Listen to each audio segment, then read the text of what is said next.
Jai Hind to one and all. Today I am here with the 10th class SST English medium. Today we are going to discuss about chapter number 6, that is natural disaster and disaster management. In our previous lecture we have discussed a lot about introduction part, means what is disaster and why are disaster a danger. We have discussed a lot about these. Now our today's topic is main types of disaster, means what are the main type of disasters are there, and natural disaster, what are natural disaster and what are man-made disaster. Okay, so let's start. In India we across many calamities which are a cause of worry for us. देखो भारत के अंदर बहुत सारी calamities होती हैं, natural calamity, जो कि हमारे लिए चिंता का विषय है. ओके, अगर मैं कुछ ऐसी कैलामिटी की बात करूं जो एब्रप्टली मतलब एकदम से हो जाती है, हमें मालूम भी नहीं होता कि कब होने वाली है ना. जैसे कि अर्थक्वेक है, सुनामी है ना, या वॉल्केनिक इरप्शन है, या लैंडस्लाइड है, या फ्लड है, या टॉर्नेडो है, एवेलेंचेस है, या क्लाउड बर्स्ट है. ये सारी की सारी जो डिजास्टर है ये एकदम हो जाते हैं, मतलब हमें इसका अंदाजा नहीं होता, या कितनी बार हमें जो है मौसम की जानकारी, वेदर फोरकास्ट भी नहीं मिल पाता है इनके बारे में. और ये सारी के सारे जो नेचुरल डिजास्टर हो जाते हैं, जो कि हमारे लिए बहुत ही प्रॉब्लमेटिक सिचुएशन होते हैं. फिर इसके बाद है डिजास्टर डेट अपीयर ग्रेजुअली. ऐसे डिजास्टर जो धीरे धीरे आते हैं, है ना, जैसे इन्वायरमेंटल डेटेरियोरेशन है, मतलब इन्वायरमेंटल का चेंज होना, या इन्वायरमेंटल का डिस्टर्ब होना, या जो जमीन है उसका डेजर्ट बनना, ये सब चीजें धीरे धीरे होती है ना. ड्रफ्ट वगैरह ये सब चीजें धीरे धीरे होती है, एकदम से नहीं होती है. इसका हमें पता होता है कि ये चीजें हो रही है या होने जा रही है, या कुछ परसेंटेज में हो चुकी है. ओके, फिर हम बात करते हैं एपिडेमिक्स की. ये सब डिजास्टर के अंतर्गत आता है, डिजास्टर्स की हम बात कर रहे हैं.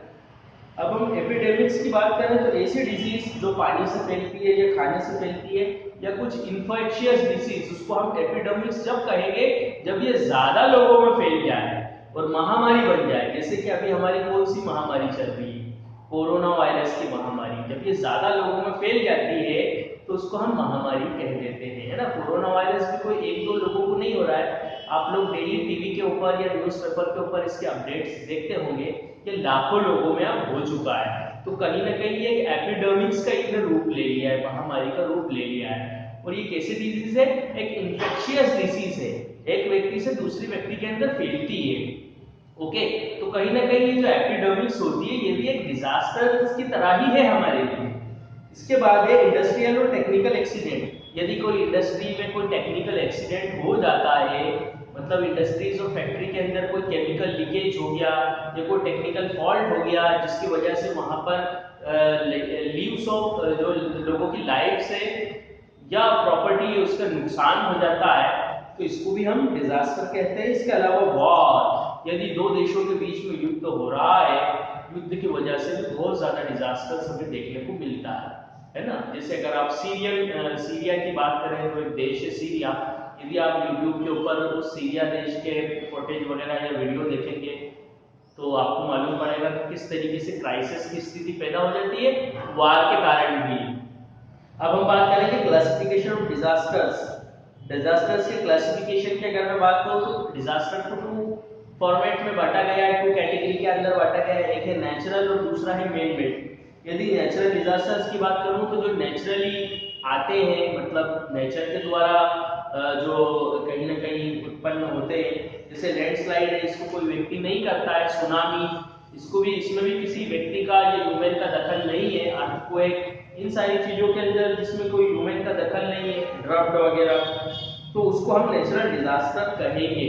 और कुछ डिजास्टर ऐसे होते हैं मैनमेड कह सकते हैं उसको, या यूं कह सकते हैं कि ये ह्यूमन फोली के कारण होते हैं. इंसान जब गलती करता है तो उसके कारण ये होते हैं, जैसे एटॉमिक डिजास्टर या बायोलॉजिकल या केमिकल बॉम्ब वगैरह का एक्सप्लोजन हो जाना. ओके, तो ये सारे के सारे जो है ह्यूमन फॉलीज के कारण होते हैं डिजास्टर्स वगैरह, है ना. अभी कुछ समय आपने पहले एक दो दिन पहले व्हाट्सएप के ऊपर वीडियो देखी होगी कि कोई सा देश है जहां पर कुछ एक्सप्लोसिव वगैरह रखा हुआ था, और वो जहां एक्सप्लोसिव रखा हुआ था वो वहां का रेसिडेंशियल एरिया था या बिजनेस एरिया था, है ना. और वहां पर जो किसी वजह से, किसी कारण से जो एक्सप्लोजिव है वो बर्स्ट हो गया, तो बहुत ज़्यादा नुकसान हुआ वहाँ पर। तकरीबन 4-5 हज़ार लोगों की जाने गई, जब तक मुझे अपडेट्स मिला था, जब तक लास्ट अपडेट यही थे, है ना। तो ये कुछ ह्यूमन फॉलीज के कारण भी डिजास्टर्स हो जाते हैं, है ना। तो इसको हम कहेंगे man made disasters. Human folly के कारण जो होते हैं वो डिजास्टर, जैसे कि आपने देखा होगा यूनियन कार्बाइड का जो लीकेज हुआ था, भोपाल गैस त्रासदी की या भोपाल गैस ट्रेजेडी की बात करें तो कहीं ना कहीं जो वहाँ पर मिथाइल आइसोसाइनाइड जो है उसका लीकेज हुआ था, उस गैस का लीकेज हुआ था, जिसके कारण बहुत से लोगों की जान चली गई थी। तो ये सब डिजास्टर मैन मेड डिजास्टर में आते हैं। अब हम नेचुरल डिजास्टर की पहले बात करेंगे, बाद में मैन मेड डिजास्टर की बात करेंगे।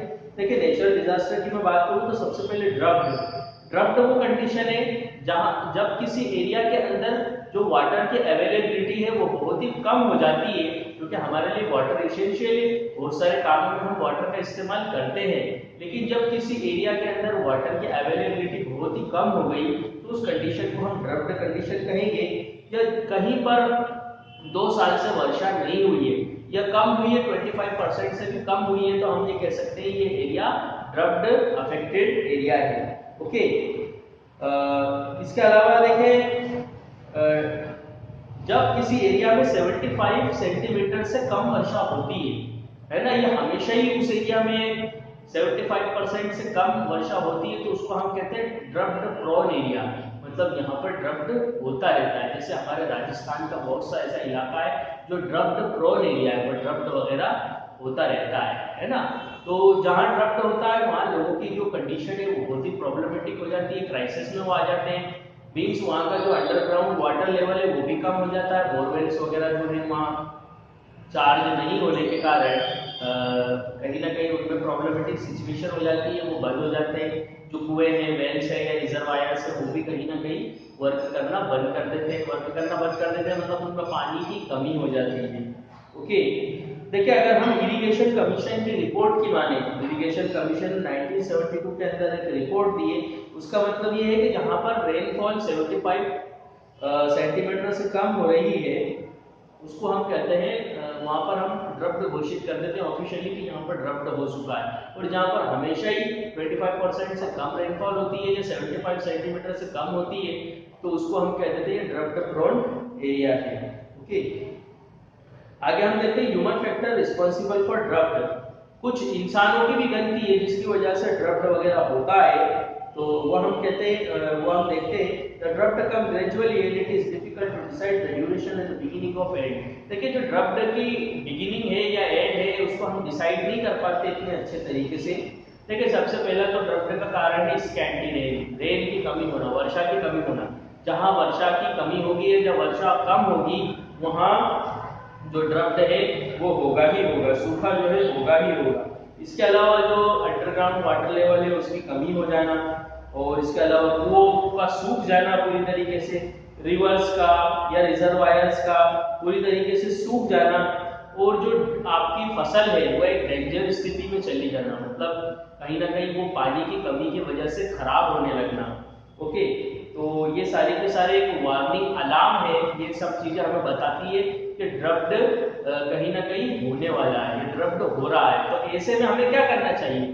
ऐसे में व्यक्ति क्या करने लगता है, यहाँ पर उसकी फॉली या उसका जो फॉल्ट ये हो जाता है कि वो पानी को और ज्यादा इस्तेमाल करने लगता है। तो हो सकता है बाद में ये मिले या नहीं मिले, अपनी जो फसल है या क्रॉप है उसमें हम ज्यादा इस्तेमाल करें, बल्कि यहाँ पर उसे ये करना चाहिए, इन चीजों को सेव करने की कोशिश करना चाहिए।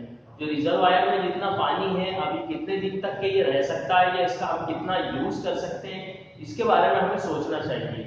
तो जब ये अलार्मिंग स्टेज पे चीजें होती है तो हमें इसे कंजर्व करना के बारे में सोचना चाहिए। जब हम कंजर्व करने के बारे में सोचना छोड़ देते हैं और केवल हमारे प्रॉफिट में लग जाते हैं तो कहीं ना कहीं ये एक हमारी ओर से मिस्टेक होती है जो कि ड्रफ्ट के लिए रिस्पॉन्सिबल होती है। कुछ और भी ऐसे कारण है जिसके कारण ड्रफ्ट होता है, जैसे इग्नोरिंग लैंड मैनेजमेंट। हम लैंड मैनेजमेंट को छोड़ देते हैं, उसको इग्नोर करते हैं। जो ट्रेडिशनल सोर्सेस ऑफ इरिगेशन है हमारे, जैसे टैंक है, वेल है, रिजर्वायर है, जब हम इसका यूज करना छोड़ देते हैं, इसको इग्नोर करने लगते हैं तो भी ड्रफ्ट की सिचुएशन पैदा होती है। और यदि कम्युनिटी फॉरेस्ट को हम डिस्टर्ब करेंगे तो भी ड्रफ्ट की सिचुएशन पैदा होगी, है ना। डिस्ट्रक्शन करते जाएंगे हम कम्युनिटी फॉरेस्ट का, ड्रफ्ट की सिचुएशन पे जाओगे। नेचुरल वाटर रिसोर्सेज, यदि natural water resources dried up हो रहा है, अगर ड्राई हो रहा है और हम उसकी तरफ ध्यान नहीं दे रहे हैं, उसको चार्ज करने के बारे में नहीं सोच रहे हैं, है ना, तो भी कहीं ना कहीं ड्रफ्ट की सिचुएशन होती रहती है। फॉडर स्टोरेज फॉर कैटल, लेकिन जब ड्रफ्ट की सिचुएशन होगी, पानी नहीं आएगा तो फॉडर की भी कमी हो जाएगी। ये प्रॉब्लमेटिक सिचुएशन है, मतलब हमारे मवेशियों के लिए चारा भी नहीं होगा। Drastic changes in rotation of crops, जो हमारा क्रॉप रोटेशन है कहीं ना कहीं उसमें हमें चेंजेसमेंट करना पड़ेगा।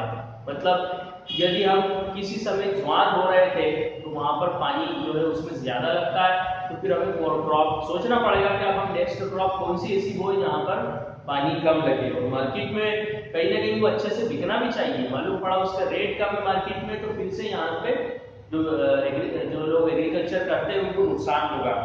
Imbalance relationship with atmosphere ecology result in the excessive demand for water in agriculture industry and cottage industry। देखिए, अगर हमें ड्रफ्ट का एक कारण बताऊं आपको तो ये भी कारण है कि तो हमने जिस तरीके से इकोलॉजिकल बैलेंस बिगाड़ दिया है, तो एग्रीकल्चर में वाटर की डिमांड ज़्यादा होने लगी, इंडस्ट्री, इसके अलावा अब इंडस्ट्रीज एंड फैक्ट्रीज वगैरह जो ज़्यादा होने लगी तो उसमें भी वाटर की डिमांड ज़्यादा होने लगी। तो इंडस्ट्रीज और फैक्ट्रीज में भी जो है हमारे वाटर रिसोर्सेस में से पानी चला जाता है, तो भी ड्रफ्ट की सिचुएशन पैदा हो रही है। इसके अलावा वाटर रिसोर्सेस का हमारा फॉल्टी मैनेजमेंट, ओके, ये भी कहीं ना कहीं ड्रफ्ट होने का कारण है किसी एरिया के अंदर। अब हम बात कर लेंगे ड्रफ्ट प्रोन एरिया। भारत में ऐसे कौन कौन से एरिया है जहाँ ड्रफ्ट होती रहती है। देखिए, ड्राई या semi dry region of Rajasthan, Rajasthan के वो इलाके जो ड्राई रहते हैं हमेशा, बारिशों जहाँ पर कम होती है, ओके, या सेमी ड्राई एरियाज है जहाँ रेगिस्तान वगैरह, राजस्थान के वो इलाके, यहाँ ये हमेशा ड्रफ्ट प्रोन एरियाज में रहे हैं। फिर गुजरात, पंजाब, वेस्टर्न उत्तर प्रदेश, पूरा नहीं, वेस्टर्न उत्तर प्रदेश जो राजस्थान वगैरह से लगा हुआ है। इसके अलावा तमिलनाडु और रायलसीमा और तेलंगाना का कुछ एरिया, यहाँ पर ड्रफ्ट वगैरह होते रहते हैं, मतलब हर 3 सालों के अंदर यहाँ ड्रफ्ट देखने को मिलता है। फिर ईस्टर्न उत्तर प्रदेश, सदर्न कर्नाटका, विदर्भ के जो एरियाज है, यहाँ पर हमें हर 4 साल के अंदर ड्रफ्ट देखने को मिलता है। फिर हम बात करें वेस्ट बंगाल, मध्य प्रदेश, छत्तीसगढ़ और कोस्टल आंध्र प्रदेश और सेंट्रल महाराष्ट्र, केरला, बिहार और उड़ीसा की, यहाँ पर हर 5 सालों में हमें ड्रफ्ट देखने को मिलता है। अभी आप देखिए हमारे मध्य प्रदेश में भी अभी बहुत दिनों से वर्षा नहीं हो रही थी, अभी भी जो हो रही है तो बिल्कुल ठीक ठाक नहीं हो रही, मतलब सफिशिएंट नहीं हो रही है ना। तो इसका फर्क क्या पड़ेगा फसल पे, भले ही पड़े या नहीं पड़े, क्योंकि कुछ अभी 2-4 दिन से बारिश हो रही है, लेकिन कहीं ना कहीं हमारे जो रिजर्वायर है या जो रिवर्स है या जो हमारे बोरवेल्स वगैरह है वो चार्ज नहीं हो पाते हैं ठीक से। जब तक ठीक पानी नहीं आएगा तो कहीं ना कहीं इनकी जो चार्जिंग लेवल है वो कम हो जाएगा। अब हम बात करेंगे इफेक्ट ऑफ ड्रफ्ट। ड्रफ्ट से क्या इफेक्ट पड़ता है। सबसे पहला इसका जो बेसिक इफेक्ट पड़ता है वो खरीफ क्रॉप पे पड़ता है, क्योंकि बारिश कम होती है तो जो खरीफ क्रॉप है वो बर्बाद हो जाती है। दूसरा इसका जो फर्क पड़ता है वो रबी की क्रॉप पे पड़ता है। जाहिर सी बात है, जब पानी नहीं गिरा, हमारे जो वाटर सोर्सेस है वो चार्ज नहीं है, तो चार्ज नहीं होने के कारण इसका इफेक्ट रबी की क्रॉप के ऊपर भी पड़ता है। और इस तरीके से सही से इरिगेशन फैसिलिटीज नहीं मिलने के कारण जो वो वाली हमारी जो रबी की क्रॉप्स है वो भी बर्बाद हो जाती है ना।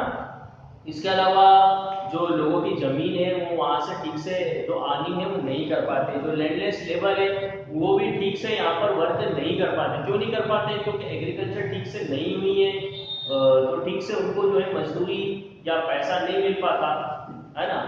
बहुत ज्यादा कंपटीशन होने की वजह से भी उनको पैसा वगैरह नहीं मिल पाता, तो कहीं ना कहीं ये उनके लिए प्रॉब्लमेटिक सिचुएशन होती है। ओके,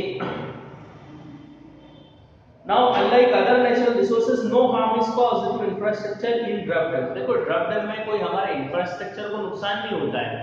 पानी नहीं आया, एक सूखा पड़ गया, सूखा पड़ना एक प्रॉब्लमेटिक सिचुएशन है, लेकिन हमारे इंफ्रास्ट्रक्चर को इससे नुकसान नहीं पहुंचता है। लेकिन लोगों के लिए प्रॉब्लमेटिक सिचुएशन हो जाती है। लोगों को पानी लेने के लिए दूर दराज के इलाकों में जाना पड़ता है, जो हमारी क्रॉप्स होती है वो फेलियर हो जाती है, उसका नुकसान हो जाता है।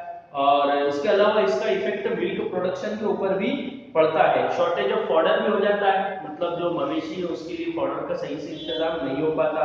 इलेक्ट्रिसिटी जनरेशन में भी शॉर्टेज हो जाता है, क्योंकि इलेक्ट्रिसिटी भी कहीं ना कहीं पानी से ही जनरेट होती है। इसके अलावा अनएम्प्लॉयमेंट बढ़ जाता है, बेरोजगारी बढ़ जाती है, स्कैर्सिटी ऑफ वाटर की कमी हो जाती है, बायोलॉजिकल डाइवर्सिटी जो है डिस्टर्ब हो जाती है, नेचुरल ब्यूटी भी इससे अफेक्ट होती है, क्योंकि पानी नहीं रहेगा तो नेचुरल ब्यूटी कहाँ रहेगी, अंडरग्राउंड वाटर और ज्यादा नीचे चले जाता है। मतलब किसी का 300 फीट बोरिंग है या बोरवेल है तो पानी और नीचे चले जाता है, अब उसे 400 फीट में मिलेगा। फिर अगर और इसी तरीके से ड्रफ्ट होता रहा तो 500 फीट 600 फीट में, फिर बाद में और प्रॉब्लमेटिक सिचुएशन हो जाएगी, है ना। पॉवर्टी इंक्रीज होने लगती है, लोगों का स्टैंडर्ड ऑफ लिविंग कम हो जाता है, इवन डेथ भी हो जाती है बहुत से एरियाज के अंदर। तो ये कहीं ना कहीं प्रॉब्लमेटिक सिचुएशन है, लोगों का माइग्रेशन होने लगता है, एक जगह से दूसरी जगह लोग जाने लगते हैं, ये प्रॉब्लमेटिक सिचुएशन होती है। अब हम देखेंगे effect to minimize its ill effect of drought. हम ड्रफ्ट को रोक तो नहीं सकते क्योंकि कहीं ना कहीं ये नेचुरल डिजास्टर इसको कहा गया है, ये नेचर के द्वारा किया जाता है, लेकिन हम इसको मिनिमाइज जरूर कर सकते हैं, कम जरूर कर सकते हैं। वो कैसे कर सकते हैं, जो हमारे पास में वाटर रिसोर्सेज है जैसे कि लेक है, रिजर्वायर है, रिवर है, हम उसको क्लोजली वॉच्ड करते रहे, और जब हमें नजर आए कि हाँ इसमें पानी कम हो रहा है और बारिश होने की कोई गुंजाइश नहीं है, तो फिर हमें इसे ठीक से इस्तेमाल करना चाहिए, बहुत ज्यादा मिसयूज इसका नहीं करना चाहिए, बल्कि कंट्रोल्ड वे के अंदर इसका इस्तेमाल करना चाहिए हमें। ओके, और इसके अलावा इसके अल्टरनेट के बारे में भी सोचना चाहिए। आसपास के जो एरियाज है वहां से भी हमें डिमांड करना चाहिए वाटर की या वाटर सप्लाई की, या गवर्नमेंट से हमें डिमांड करना चाहिए कि हमारे एरिया में ये सिचुएशन है तो आप दूसरे एरिया से कहीं ना कहीं हमारे लिए वाटर का व्यवस्था करें, है ना। तो ये अच्छे से, जब ये सब कब होगा, जब हम उसको अच्छे से मॉनिटर करेंगे हमारे एरिया को, है ना, और उसे कंजर्व करेंगे, तो कहीं ना कहीं गवर्नमेंट हमारी हेल्प करेगी। या हम मिस यूज करेंगे तो गवर्नमेंट भी हमारी हेल्प नहीं कर पाएंगे। आगे देखेंगे effort to increase water supply storage. देखिए अब इसके अलावा हमें घरों के अंदर वाटर स्टोरेज या कहीं ना कहीं जो हम जमीन के अंदर वाटर को स्टोर करते हैं, वाटर हार्वेस्टिंग सिस्टम हमें लगाना चाहिए। जब हम वाटर हार्वेस्टिंग सिस्टम लगाएंगे हमारा वाटर लेवल इंक्रीज रहेगा। जो ड्रफ्ट प्रोन एरिया है वहां पर सभी लोगों को वाटर हार्वेस्टिंग सिस्टम कंपलसरी कर देना चाहिए। ओके, इसके अलावा बर्ड्स वगैरह बना के हमारी एग्रीकल्चर फील्ड्स के अंदर भी हमें वाटर को रोकना चाहिए। ओके, तो ये सारी की सारी जब चीजें होंगी तो इससे जो इसके इल इफेक्ट हैं वो कम होंगे, ड्रफ्ट के जो इल इफेक्ट हैं वो कम होंगे। ओके, आगे extension of irrigation facilities minimize the ill effect of drought. इसके अलावा इरिगेशन फैसिलिटीज का इस्तेमाल करना चाहिए हमें। ओके, और फिर भी अगर ज्यादा प्रॉब्लमेटिक सिचुएशन हो तो आजीविका योजना सरकार की एक योजना है।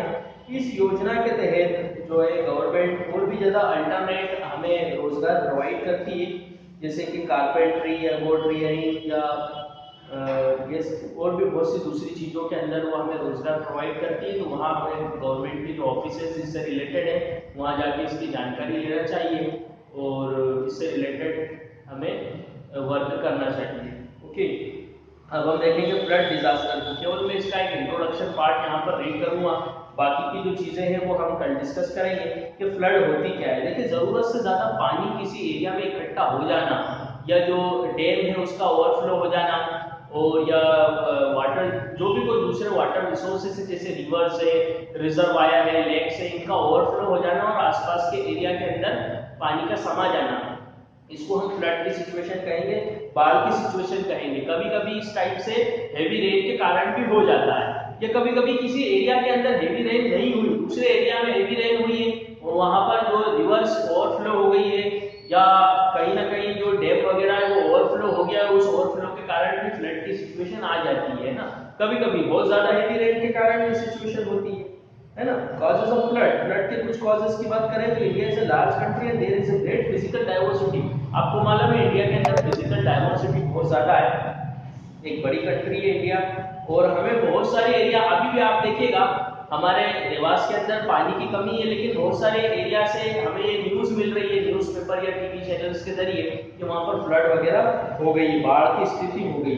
80% of the total rain of the country are from monsoon. देखिए हमारे भारत में जो ज्यादातर जो रेन होती है 80% वो मानसून से होती है। शॉर्टेज और excessive of monsoon result in either drought और फ्लड। यदि मानसून कम हुआ तो ड्रफ्ट की सिचुएशन होगी, यदि मानसून किसी समय ज्यादा हो गया तो फ्लड की सिचुएशन होगी। तो मेन कारण एक मानसून का ज्यादा होना या किसी एरिया में पानी का ज्यादा बरस जाना, ये भी एक फ्लड का कारण है। Tampering with the environment or causing harm to its main cause of flood, this disaster is gathering vast proportion year after year। देखिए कहीं ना कहीं इन्वायरमेंटल बैलेंस के इम्बैलेंस के कारण किसी बहुत से जो भारत के एरियाज है वहां पर फ्लड की सिचुएशन हो जाती है ना। हम देखते हैं कितने एरिया के अंदर ड्रफ्ट हो जाता है, पानी वहां नहीं होता, कितने एरिया के अंदर फ्लड आ जाती है। तो ये दोनों प्रॉब्लमेटिक सिचुएशन है ना। तो ये सब हो रहा है इन्वायरमेंटल के इम्बैलेंस के कारण भी। बाकी का जो इसका पार्ट्स है वो हम कल डिस्कस करेंगे। आज के लिए बस इतना ही, और बाकी का जो आपका होमवर्क्स वगैरह है वो आपको नीचे जो डिस्क्रिप्शन है उसमें दे दूंगा। तो आज के लिए बस इतना ही। जय हिंद, जय भारत।